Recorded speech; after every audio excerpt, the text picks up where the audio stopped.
오늘 이 시간에는 물과 피와 성령이라고 하는 제목으로 말씀을 드리려고 생각합니다. 요한일서 5장 6절로 8절에 이는 물과 피로 임하신 자니 곧 예수 그리스도시라. 물로만이 아니요 물과 피로 임하셨고 증거하는 이가 셋이니 성령과 물과 피라. 또한 이 셋이 합하여 하나이니라고 말씀하셨습니다. 물과 피로 임하였다는 이 요한의 간결한 말의 근본적인 의미는 주께서 메시아로서의 도래가 처음에는 그분의 침례로 마지막에는 십자가 상에서 그가 피를 흘림으로 공공연하게 입증되었음이 틀림없습니다. 이 본문의 말씀에서 물은 예수님의 침례를 생각할 수 있고 피는 예수께서 십자가에 못 박히심에서 이해할 수 있습니다. 이 둘은 예수님의 구원 사역에서 획기적인 사건과 관계가 있는 것입니다. 이제 우리 갈바리의 십자가상의 예수님을 바라보십시다. 상처난 관자놀이에서 피가 흐르고 이 많은 피땀으로 범벅이 된 채 십자가에 달리신 그리스도를 하늘은 슬픔과 경탄으로 바라보았습니다. 그분의 손과 발에서 흐르는 피가 십자가를 세우기 위해 뚫어놓은 바위 위에 방울방울 떨어졌습니다. 그리스도께서는 침례 요한으로부터 물에 의한 침례를 받으심으로 인류 구원을 위한 공생애를 시작하셨고 십자가에서 피 흘리심으로 구속 사업을 마치셨다는 의미에서 요한이 물과 피로 그리스도께서 임하셨다고 표현했습니다. 또한 요한이 물과 피로라는 말을 쓰면서 요한만이 기록한 요한복음 19장 34절에서 피와 물이 예수께서 십자가에 달리실 때 그의 찔린 옆구리에서 나왔다고 했습니다. 그리스도께서는 탄생하셨을 때에는 별이 동방박사들을 아기 예수께서 누워 계시는 구유로 인도했었습니다. 하늘의 천사들은 구주의 오심을 기다리며 기도하던 목자들에게 이 기쁜 소식을 전하였고 그분에 대한 찬양의 노래를 불렀습니다. 광풍에 파도치듯 바닷물이 그분의 명령에 순종하여 잔잔하였고 십자가에서 고통 중에 죽어가시는 그분의 모습을 볼 수 없어서 태양이 그의 빛나는 얼굴을 가리우기도 했습니다. 골고다의 바위들도 그분이 부르짖으실 때 산산조각으로 부서졌습니다. 이처럼 천연계와 무생물계가 그리스도의 신성을 증거하였지만 당시 이스라엘의 제사장들과 관원들은 하나님의 아들을 알지 못했습니다. 요한은 그의 편지서에서 증거하는 이가 셋이니 성령과 물과 피라. 또한 이 셋이 합하여 하나이니라고 하였는데 이는 예수께서 침례를 받으실 때 성령이 임하셨다고 마태복음 3장 16절 17절 또 사도행전 10장 38절에 말씀했습니다. 마태복음 3장 16절에 보면 예수께서 침례 받으시고 곧 물에서 올라오실새 하늘이 열리고 하나님의 성령이 비둘기같이 내려 자기 위에 임하심을 보시더니 하늘로서 소리가 있어 말씀하시되 이는 내 사랑하는 아들이요 내 기뻐하는 자라 하시니라. 또한 예수께서 십자가상에서 돌아가실 때도 신성에 대한 인상 깊은 일들이 일어났습니다. 마태복음 27장 45절로 54절에 보면 바로 예수께서 십자가상에 못 박혀 돌아가실 때 이 자연계의 이변들이 일어났습니다. 예수님께서 운명하신 바로 그날에 전혀 다른 세 사람이 그들의 믿음을 고백했습니다. 한 사람은 구주의 십자가를 지고 간 구레네 시몬이었고 다른 사람은 주님의 곁에서 죽어가던 감도였습니다. 그리고 또 다른 사람이 로마의 수비대를 지휘하던 백부장이었습니다. 십자가에 못 박히시던 날 마지막 사건들 중에서 이 예언의 성취에 대한 새로운 증거가 주어진 바 되었습니다. 그리스도의 신성에 대한 새로운 증언이 있었는데 이는 진실로 하나님의 아들이었다라고 로마의 백부장이 말하는 그 음성이 들렸습니다. 모든 사람들은 그 말이 어디서 나왔는지를 알려고 두리번거렸습니다. 이 말을 한 사람이 바로 이 로마의 군인인 백부장이었습니다. 상처 입고 십자가에 달려 찢어진 그분의 몸에서 백부장은 하나님의 아들의 모습을 식별하였던 것입니다. 마태복음 27장 54절에 백부장과 및 함께 예수를 지키던 자들이 지진과 그 되는 일들을 보고 심히 두려워하여 가로되 이는 진실로 하나님의 아들이었도다 했습니다. 유대인의 지도자들은 저희가 목격한 이러한 사건으로 변화되지 않았습니다. 예수님에 대한 그들의 증오심은 감소되지 않았습니다. 아직까지 제사장들과 간원들의 마음을 덮고 있는 어둠은 십자가에 달리셨을 때 땅을 덮었던 어둠보다 더 훨씬 어두웠습니다.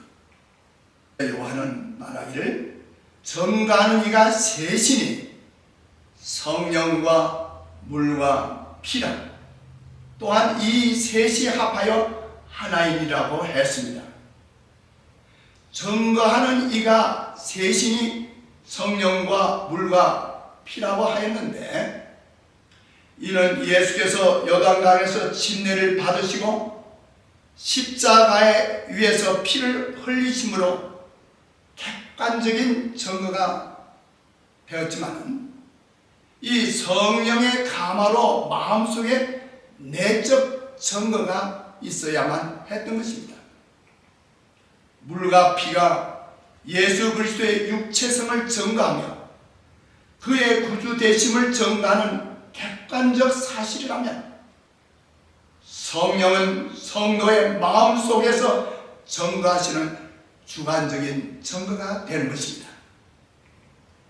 요한복음 15장 26절에 예수께서 말씀하시기를 내가 아버지께로서 너희에게 보낼 보혜사 곧 아버지께로서 나오시는 진리의 성령이 오실 때 그가 나를 증거하실 것이라고 말씀하셨습니다.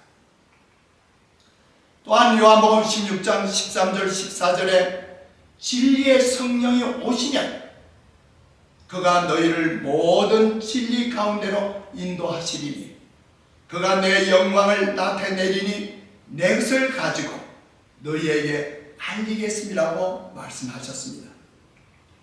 성령께서는 성령 말씀을 통하여 마음에 말씀하시며 진리를 심령에 깊이 새기십니다. 그리스도께서 당신의 택하신 백성을 자기에게 복종하게 하시면 하나님의 말씀을 통해 역사하시는 진리의 성령으로 말미암아 행하시는 것입니다. 성령이 없이는 그리스도의 희생이 아무 소용도 없을 것입니다. 세상의 구주께서 이루신 일을 효력 있게 만드시는 분이 바로 성령이십니다. 진리가 성령으로 더불어 마음에 동반될 때에만 양심은 일깨워지고 우리의 생애를 변화시키게 되는 것입니다. 제사장들과 관원들은 그리스도를 죽이려는 그들의 목적을 달성했지만 저들이 기대했던 승리감을 느끼지 못했어요. 그리고 저들의 마음은 결코 편안하지 못했습니다. 그들은 다음에 또 무슨 일이 일어나지 않을까 하는 의구심으로 괴로워하고 있었습니다. 그들은 십자가상에서 다 이루었다. 아버지여, 내 영혼을 아버지 손에 부탁하나이다 라고 부르짖는 주님의 음성을 들었으며, 그리고 곧이어 바위들이 터지는 것을 보았고 큰 지진이 일어나는 것을 느꼈으므로 그들은 더 불안하여 견딜 수가 없었습니다. 유대의 제사장들과 관원들은 그리스도께서 살아계실 때보다도 죽으신 후에 그분을 훨씬 더 두려워했습니다. 그들은 그날의 사건의 결과를 두려워하였습니다. 그리하여 그들은 죄수들의 죽음을 채촉하여 해가 지기 전에 시체들을 치우도록 빌라도에게 요청했습니다. 십자가에 의한 죽음은 서서히 진행되므로 언제 생명이 끊어졌는지를 판단하는 것은 어려운 일이었습니다. 빌라도의 동의를 얻어 죄수들이 빨리 죽도록 하기 위해 두 강도의 다리를 꺾었습니다.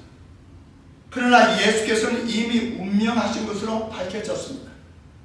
난폭한 군병들도 저희가 예수님에 대해 듣고 본 것 때문에 마음이 부드러워져서 예수님의 수접을 꺾지 않았습니다.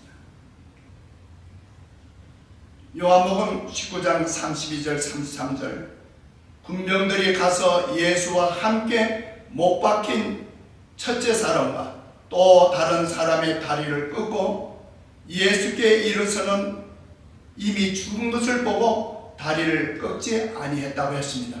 제사장들은 예수님의 죽음을 확인하기로 했습니다. 그리하여 제사장들의 요청으로 한 군사가 창으로 구주의 옆구리를 찔렀습니다. 그렇게 해서 생긴 상처에서 현저하게 구별되는 두 액체가 많이 흘러나왔는데 하나는 피요, 다른 하나는 물이었습니다. 요한복음 19장 34절에 그중 한 군병이 창으로 옆구리를 찌르니 그 피와 물이 나오더라고 했습니다. 그리스도께서 부활하신 후에 제사장들과 관원들은 그리스도가 십자가 위에서 죽지 않고 기절하였다가 그 후에 소생했다는 거짓 소문을 퍼뜨렸습니다. 그러나 로마 군병은 예수께서 이미 죽으셨기 때문에 그분의 다리를 꺾지 않았습니다. 제사장들의 요구에 의해 창으로 예수님의 옆구리를 찔렀습니다. 십자가의 주위에 있던 무리들은 로마의 군병이 예수님의 옆구리를 찌르는 것을 바로 보았고 요한은 그 사건을 매우 분명하게 기록했습니다. 그런데 우리가 분명히 알아야 할 사실은 예수님을 죽게 한 것이 십자가에 못 박힌 고통으로도가 아니요 상에 찔렸기 때문도 아니었습니다. 시대의 소망 772쪽에 보면 그분의 옆구리에서 피와 물이 흘러나온 것은 이미 그분이 심장파열로 죽으셨다는 사실을 말해준다. 그분의 심장은 정신적 고통에 의하여 파열되었다. 그분은 세상 죄를 인해 죽임을 당하셨다고 했습니다. 이제 우리 구주께서 나타나실 때 그분이 당한 치욕의 정표인 이 갈바리의 상처는 그분의 최고의 영예로 나타날 것입니다. 바로 그 상처에 그분의 영광이 있는 것입니다. 하박국 3장 4절에 보면 그 광명이 햇빛 같고 광선이 그 손에서 나오니 그 권능이 그 속에 감췄도다라고 예언되어 있습니다. 오직 한 가지 기념물은 남게 됩니다. 우리 구주께서는 십자가의 표를 영원히 언제나 간직하실 것입니다. 그분의 상하신 머리와 옆구리와 손발에는 죄가 빚어놓은 잔인한 유일의 흔적이 남게 된다고 대쟁투에 말씀하셨습니다. 선지자 하박국은 영광의 그리스도를 바라보고 광선이 그 옆구리에서 나오니 그 권능이 그 속에 감추었다라고 말했습니다. 영문에 보면 He had bright beams coming out of his side and there was the hiding of his power이라고 하박국 3장 4절의 말씀을 화이트는 인용하셨습니다. 인류를 하나님과 화목하게 하시기 위하여 붉은 피를 흘린 그 옆구리 That pierced side는 구주의 영광이 나타나고 권능이 그 속에 감추인 곳입니다. 오래전에서 우리 주님께서 영광 중에 오실 때 우리는 그 예수님의 상처난 옆구리에서 바라지는 광선을 보게 될 것입니다. 바로 우리 주님의 바로 이 물과 피와 성령을 통해서 오늘 우리에게 증가하시는 이 구속의 놀라운 비밀의 말씀들을 우리 모두가 이 물과 피와 성령을 통해서 전해주시는 이 구원의 복음의 기별을 받게 되시기를 주님의 이름으로 축원합니다.